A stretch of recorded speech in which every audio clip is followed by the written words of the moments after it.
Howdy ho neighbors, Goji here, and welcome to Squeeze the World Toys. Earlier today, I just received the next two entries in the Kamen Rider XA Level Up Rider series, so figure I'd go ahead and just knock these reviews out. I have, gone around played with these guys, and in this video we're going to be particularly highlighting entry number 11, which is the Kamen Rider XA Double Action Gamer Level LvXX. I also have seen this, said to have been pronounced as level 20, the double X part, although reading the little katakana on that box actually does say it's meant to be pronounced double X. And the R, of course, for those of you who know the context of this guy, know that it stands for right, as opposed to L, which stands for left. There is a, like I said, there were two entries that came out concurrently, and there is a companion piece to this, but we're going to be focusing on this entry in this video because I do plan on doing a whole bunch of stuff with it, mainly showing off all the, as best as I can, different combinations with the different accessory gamer things. So yeah, I didn't want to make the video too long. I'm doing one figure at a time. Also for consistency, we've been doing one video per entry since the beginning, so I figure I'd go ahead and just do it that way. As you can see, there's a picture of the other figure. We'll be seeing him in the next video, as well as what looks like a level 1, which is supposed to be pronounced level X, but can also be pronounced as level 10. I'm going to call them X and double X because that's what the pronunciation katakana or whatever says on there, but I have seen, like I said, I have read of places where, read in certain places that they can also be pronounced level 10 and 20 respectively. The game that X8 is basing himself off this time is called Mighty Brothers Double X. It's not an official in-universe game made by the Gundam Corporation or anything like that. It is actually a fan mod or a fan hack or something like that to make it dual players, basically made by the guy behind X8 or whatever. And both of these figures, or both of these states are actually kind of a like he splits into two different guys at once, each of which carries a different facet of his personality, if I read that correctly. Now there were pictures of, like I said, the other guy, as well as this, what looks like a level 1 shell thing, but as you can see, the box only has room for one rider. It's basically the standard sized box that we've seen for single figures, and indeed, it is a single figure here, so we'll go ahead and take them out as normal. Here's the instructions. We don't need those because I already know what's up. And all we got here is the rider and his weapon. That's seriously all we have, which is fine. So, the figure itself, I obviously like it because it's orange, and orange is my favorite color. We also have a few details. It basically, I meant to get X8 down from the shelf for comparison, but I'll do that in the next video, why not?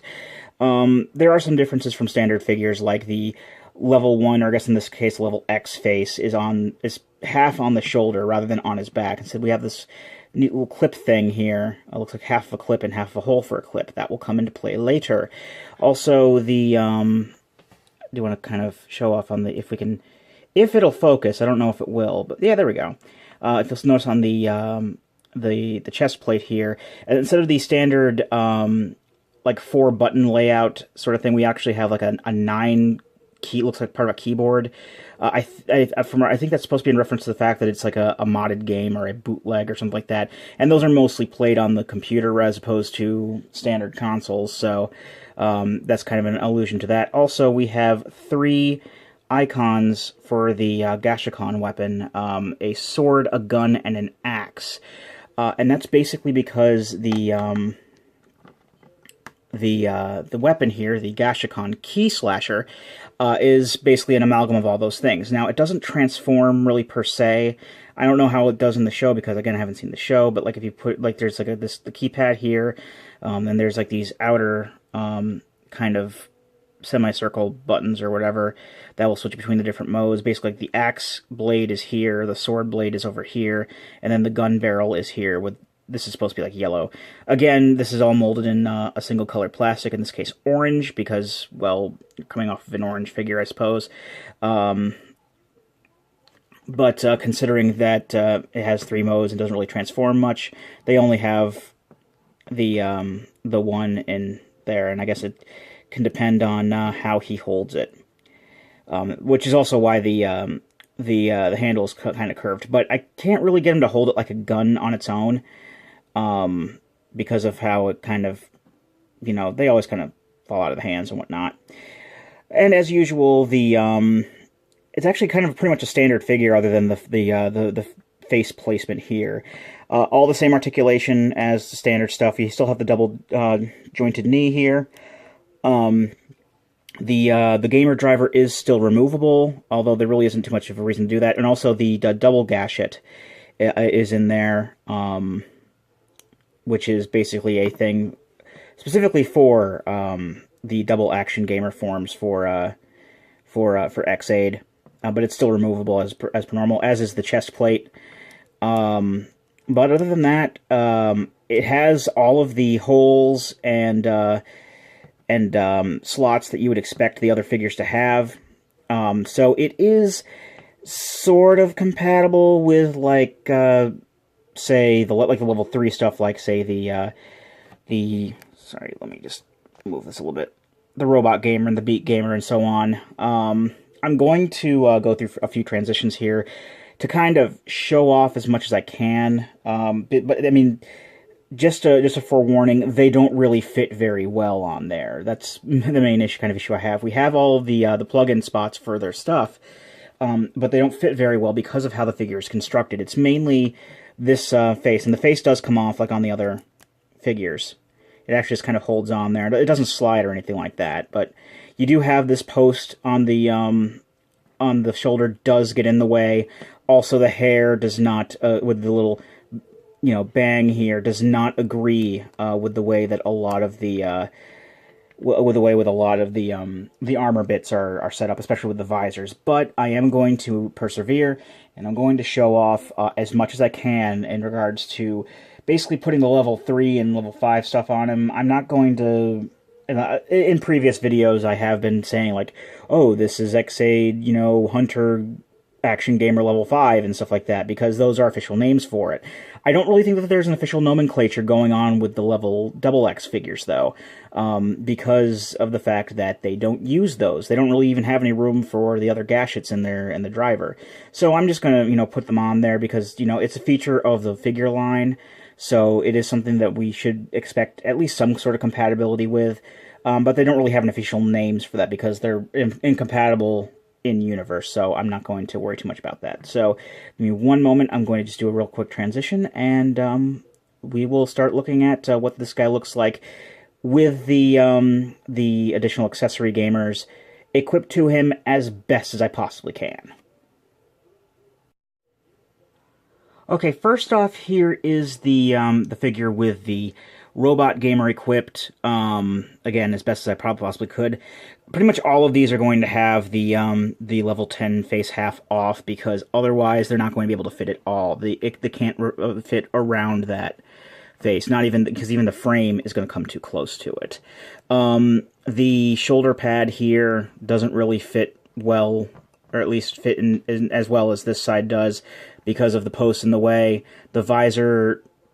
with the visor, it can get close to the face, but that orange bang of hair does get in the way. And because of the limited range of movement on this arm, I did have to put the robot arm onto the opposite arm, because normally, with most figures, with the exception of Brave so far, we've been able to get it onto the left arm, but not so much here. We have to get it onto the right arm because there's no range of movement for me to even fit the darn thing on there.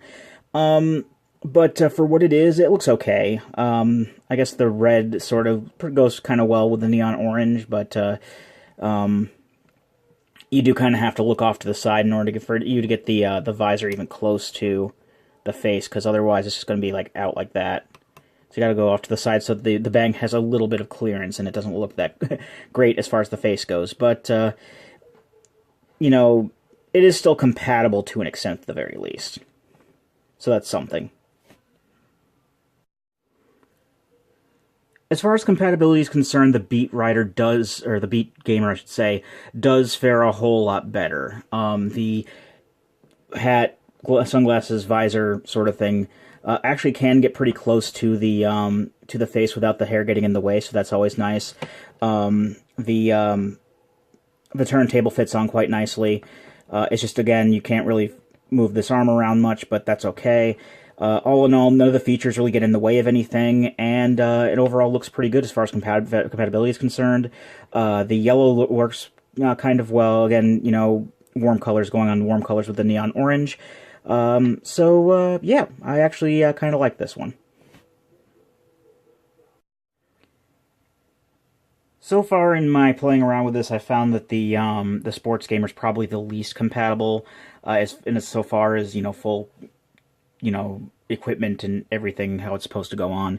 This side goes on quite well enough because the peg can just go right into the hole on the shoulder, and the helmet visor thing does kind of look decent from looking at it head on, but the this side of the armor does not peg in properly, again, because the post is in the way. In fact, in order to be able to get it to fit properly into the slots on the neck at all, I actually had to bend this upwards instead of downwards like you normally would. It stays on there okay, it just doesn't look nearly as good on there, and especially if you want to try to use the wheel gimmick, you're not going to really be able to, well, I guess you could, sort of. Oh, heck, you could, bend it down a little bit more if you put the arm out, so that's something if you want to do it that way, but more often than not when I have these posed, I really don't have them grabbing onto that wheel, so I mean, I'm not normally going to be posing this with the sports gamer anyways, but it probably does the least amount for me insofar as how level 3 compatibility is concerned. You know, with the orange on orange, I was really kind of hoping that the Combat Gamer would be, you know, perfectly compatible, because, you know, again, orange on orange, and the Combat Gamer is my favorite of the level 3 upgrades as it is. But unfortunately, because of the hair, the fighter pilot mask doesn't quite fit onto the face. If there was a way that I could get the fighter pilot mask, damn it, up, like, basically up under that hair, it would be perfect. But, and it looks okay from if you're looking at it dead on, but when you get close up and you see it doesn't quite line up as well as it does on other figures, it kind of irks it for me. Again, it does look really good with the orange on orange, but kind of wish the hair wasn't in the way. And I really do wish that they would have, as far as, you know, making this stuff compatible, I really wish they would have thought this a little bit more through, because there really isn't anything that irks me more with figure lines like these, when you have some kind of a compatibility that's been universal from the figures for, you know, up to this point, and then, you know, just one or two figures comes along that has a different kind of gimmick that goes with it, and makes it and then the new design makes it completely incompatible with everything else. Again, I have been able to find some sort of compatibility with these, and basically they work okay, but you know, there are some things that do irk me about this, and this would, again, if it weren't for the hair being in the way of this fighter pilot mask, this would have been absolutely perfect. The Dragon Gamer mostly fits on properly, and one of the good news about all of this is that, or the Hunter Gamer, I'm sorry, the back part actually goes on a lot easier because of the lack of the level 1 face on its back. But that darn face post on the shoulder is getting in the way again. I mean, we even got a visor set up, that even the bang on his hair can fit properly, and you can see his face in there and everything. I mean, I guess it doesn't go up all the way, but then again, it normally doesn't anyway. And this is, you know, it looks still looks really good. Everything goes on there really well, but the gun arm cannot go on all of the way, unlike the blade arm here, because of the post on the shoulder, making it so that there's no hole in the shoulder for this to hook into, and thus you can't. Basically, you have another Kamen Rider Brave situation with the full dragon. But this does seem to be the most compatible in regards to the equipable extra stuff. So at the very least, it does have that going for it, and you can at least pose it with just the with just the Dragon Fang or just the Dragon Sword configuration with absolutely no problem. It's just you wouldn't be able to do the Dragon Gun properly because of the because of that post there. So that does kind of takes a little bit away, but you know, at the end of the day, we basically just have to do what we have to do with Kamen Rider Brave for Full Dragon, and well, it does kind of mar it a little bit. When all is said and done, the figure is still really good, you know, insofar as it's basically the same sort of figure that we've been getting. It has all the same articulation, most of the same kind of playability. And as a figure on its own, I still like it a lot. In fact, I like this probably more than many of the others because of the color scheme, if anything. And it does have kind of a neat-ish gimmick to go with it if you have the other figure. But it does kind of get points taken away with some of the compatibility from other stuff being taken away due to a lot of the more customized components for that one gimmick. But I'm not going to say that I don't like the figure for what it is, and what it is still a good figure.